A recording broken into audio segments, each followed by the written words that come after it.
This afternoon, we wanted to give an update on our investigation and trying to find Gabby. This is still a very active investigation. We still are receiving leads that we're constantly following up on. So it is a very active investigation. While we're still searching for Gabby, we continue to build our case and evidence against Freddie Grant.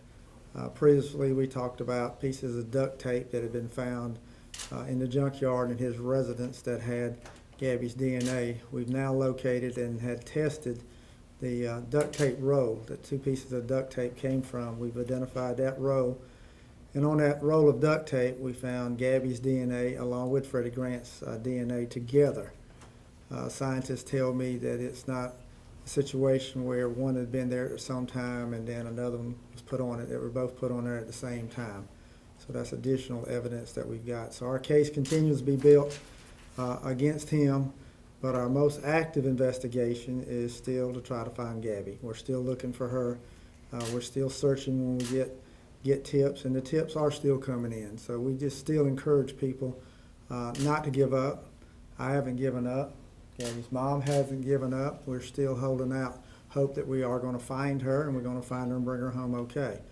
But it is still a very active investigation. One of the things that we were able to do previously was get a reward of $6,000. Over the last period of time that Gabby's been missing, her friends, co-students, just people who love and care about her, and just strangers who didn't know Gabby but just came to know and love her, has helped raise money. One of the ways has been through the sale of these bracelets, similar to the one that I've got on. Elvia's got one on too. From these bracelets and other things, mostly from this, to being able to raise $2,500. So we've got $2,500 that we're adding to the reward for any information that someone has that can help us find Gabby and bring her home. Additionally, the community has just showed so much support for Gabby, for her mom, and for us, working with us, lifting us up in prayer, and just doing everything that they can. And the village of Sand Hill on this Sunday is sponsoring what they call a night of hope. And courage is making something happen. Faith is believing something will happen. Hope is wishing something would happen. And we're going to have a night of hope at the village of Sand Hill where the community is coming together. We're going to have the Sheriff's Department out there. We'll be fingerprinting kids through our Kids Print program so parents can take those prints home and pictures. It's just going to be a community get-together, a show of support for Gabby and for her mom. Just, again, continue to bring the community together as we look for Gabby. We are not going to give up. We're not going to give up. And we're going to continue to look for her, and we're not going to slow down one bit. But just a couple new developments that we wanted to let the community and the public know about. Elvia's here. Elvia wants to speak a little bit and welcome any questions that you have. But I will tell you that she's been as strong as anybody I've ever seen through this whole ordeal.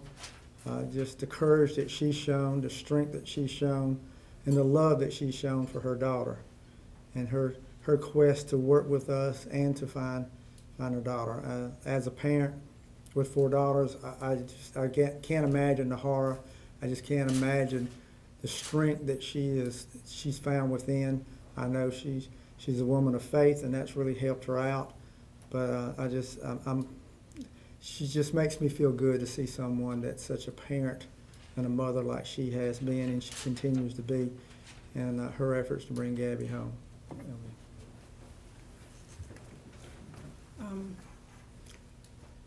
Sheriff Leon Lott just mentioned that, that I'm doing everything I can to find my child, and I'm pleading to the public for any help. And if they know anything, seen anything out of the ordinary, to please continue calling in those tips. It's very important. I have not given up. I'm not going to give up. And I'm believing to the very end that this is going to turn out well. I'm believing that. And I'm just waiting on that manifestation. So we're going to do everything possibly that we can do legally to find my child, and that's my only purpose and goal at this time is to find my child and bring her home so that we can be reunited once again, and we can start to mend and go forward with our lives.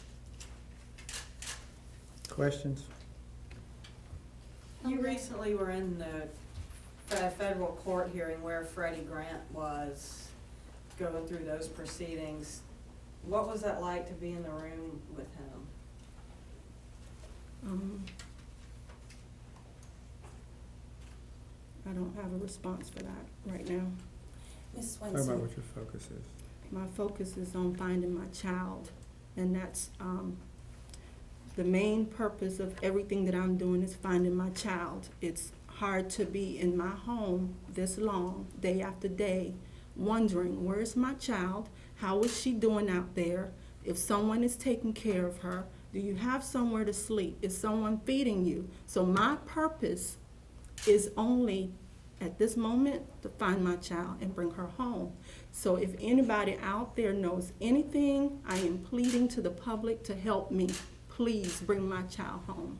Ms. Swainson, what is it that, I know you are a woman of faith, but how is it that you are able to still believe that your daughter is alive? What is it on the inside of you that tells you that? Or do you believe she is alive?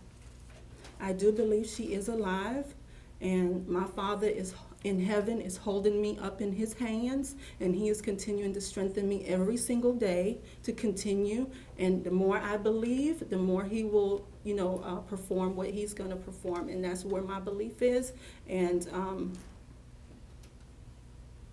that's all I can say about that. I'm just going to continue to believe. As a parent, I don't think anybody would give up. Ms. Swainson, have you tried to get answers from Freddie? Have you tried to see him in jail, and has he been willing to meet with you? All I can say about that is I have written letters, and I am still waiting to get a response of whether or not I can come and talk to him and have a face-to-face of whether or not I can get some answers myself. Ms. Swainson, what did you say in those letters? I asked him if he would see me to talk to me. That's about it. What do you have to say to him? I need to ask him what does he know, and if he, really and truly, I just want to find out where my child is. That's my goal. If he knows anything, that's all I want him to share with me is where my child is. Talk about the support that you've received from the community. The community has been really great. I've, from the beginning of this entire ordeal, the community has come out and shown support to me by way of holding vigils from several different churches, church homes. The community has come together to help me on searches that I've been orchestrating with myself and my family. The community has gotten together, and one church continues to do a prayer every Friday from 7 to 8. We're constantly thinking of all kinds of things to do. One in particular, a young girl by the name of Mackenzie Thompson. She knew my child as a childhood friend, and knew her by a different name. My child was going by Ariel instead of Gabbiee, and when it first came out, she didn't even realize that was the same person. But once she realized that, she decided to start selling these bracelets for me. And her and her family actually got together and started selling these bracelets, which is helping to generate funds for the to increase the reward and for our continued search efforts. And also we had another group out of Georgia that had another lady, her name is Miss Copeland, D. Copeland. She just sent some money from raising money on her own and sent it to the Missing Child Fund. And another group, the CPR ASAP company here in Columbia, they, anytime someone come in and have a CPR class, they ask for donations, and so those donations were also forwarded to the Missing Child Fund. So, I mean, the community has really shown a whole lot of support, and I'm really appreciative of everything everybody's done. Are you trying to get more organizations involved in the search? Is there anybody else you can reach out to kind of help search for her that might do it on a bigger scale? I have contacted a couple of other agencies, just as a parent doing a whole lot of research and trying to see who could help do what, or even assist with our local law enforcement agency. And everyone is on board that I spoke with, and have contacted our lead agency, which is Richland County Sheriff Department, to see what they can do to coordinate and help and assist in our search.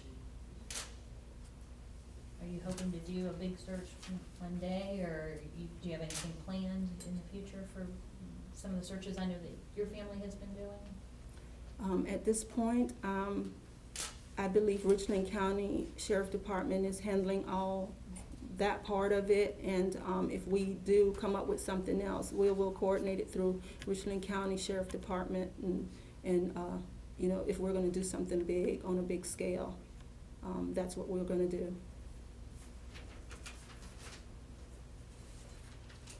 Okay. Again, thank y'all. Again, we're just asking that the community continue to support Gabby and her mom, and that, if anybody does know anything out there, please give us a call. Sheriff, from a forensic standpoint and where the evidence is, and you got a professional background, do you believe that this is still a rescue effort, or is it a recovery effort? I don't forget the difference between the two. To me, it's a rescue effort. Until I know something different, until Gabby's mom knows something different, this is a rescue, and we're still out there looking for her to rescue her and bring her home. And until we know something different, that's how it's going to be. And we're going to continue. But it's even though you may not hear about it as much as you did when it first happened, it's not far from our minds for 1 second, and our hearts either. We're continuously working, we're continuously in touch with each other, and our agency is going to put the resources we have and make sure that we do everything that we can. We're not going to slow down one bit. And again, it's still on the hearts and minds of everybody in this community. It doesn't matter where we go. And see it. I was in the other day, I was in Washington, D.C. last week, and going through the airport, there was a flyer for Gabby in the airport in Washington, D.C. that somebody put there. So this search is, it's far and wide. It's as far as we can go, and we're going to continue to do that. Sheriff, where was the duct tape roll found? Inside Freddie Grant's residence. Has there been other evidence that, over time that you've been able to test that has helped with the case, or? That's probably the most significant thing. I mean, there's lots of other little things that we've got, but her DNA and placing her in certain locations is probably the most significant thing. And then with having her DNA and his DNA together is very significant. Again, the case against him, in case in taking her from her bed, is as strong as you can get. Our case right now is we want to find Gabby, and that is our focus. Just like everybody's focus is to find Gabby. Ours is the same. It's one and the same. For a long time, you were saying people that may have hired him to do yard work. Are there other things now you're asking the people to look or think about to trigger Anybody memories? bought pine straw from him? I mean, as people think, maybe they've ran into him. I've had people stop and say, I ran into him in the gas station and he had a load of pine straw. He told me the pine straw came from Aiken. Things like that. While that may not be significant when people think about it, that is something significant. He did get pine straw from out throughout the area. Those are areas that we need to look at too, and we follow up on things like that. So there's nothing too small to tell us, and that's what we want people to continue to do. Do you know how many phone calls or tips you've had? Can you count? No, it's Hundreds. hundreds and hundreds and hundreds, and they still continue to come in. Does time start to work against you on people remembering, like, when they might have run into Freddie or having encounters with him or having seen him somewhere? Really not, because they might not remember this particular day, but they remember, yeah, I did see that guy. I did talk to someone about pine straw. I did have someone come through my neighborhood and try to sell me some pine straw. We can figure out the days. Just give us that information, and then we can kind of work from there. So, you know, time is always your enemy in any type of case, but it's not an enemy that's going to destroy us or stop us. Sheriff, what do you want to see happen to Freddie Grant? You don't want me to answer that. You really don't. I mean, I'm going to be very professional. I hope he has his day in court and the justice